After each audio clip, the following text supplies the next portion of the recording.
Hi everyone, అందరు ఎలా ఉన్నారు? మళ్ళొక్క మినీ బ్లాగ్తోనైతే మీ ముందుకైతే వచ్చేసాను. ఇక మా వాళ్ళు అయితే మథురాయి అయితే వెళ్ళారండి, బృందావనము. అక్కడ యమున పుష్కరాలు అయితే నడుస్తున్నాయి. అక్కడ వాళ్ళ కోసం అయితే అన్నదానం కిందకి అయితే వంట చేయడానికి అయితే వెళ్ళారు.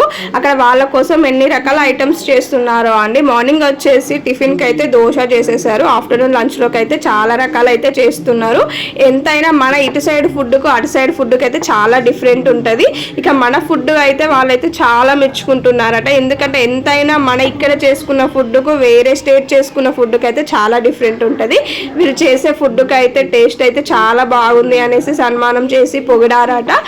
అసలు అంత దూరం వెళ్ళేసి చెయ్యాలన్న అదృష్టం ఉండాలండి. మనము మినిమము అంత దూరం పోవాలి అన్నగానేసి చాలా టైం పడుతుంది. అనుకోకుండా పోతేనే పోగలుగుతాము, లేదు అని అంటే పోస్ట్పోన్ అయితేనే ఉంటుంది. ఇక వీళ్ళకైతే అంత దూరం నుండి ఈ ఆర్డర్ రావడం అయితే లక్ అని చెప్తాను. ఇక చాలా హ్యాపీగా ఉంది. ఈ డే 6 days అయితే కంప్లీట్ అయిపోయినాయి. నిన్న దాంతోనైతే 6 days, ఈ రోజు అయితే 7 days అయితే. కానీ వీడియోస్ పంపిస్తున్నాడు మా ఆయన, కానీ నేనైతే పోస్ట్ చేయడం అయితే మర్చిపోతున్నాను. వీడియో చూసిన వాళ్ళందరూ అయితే సబ్స్క్రైబ్ అయితే చేసుకోవడం మర్చిపోవద్దు. ఈ ఏరియాకు మీరు వెళ్ళారా, వెళ్ళి ఉంటే కామెంట్ చేయండి. Thank you for watching.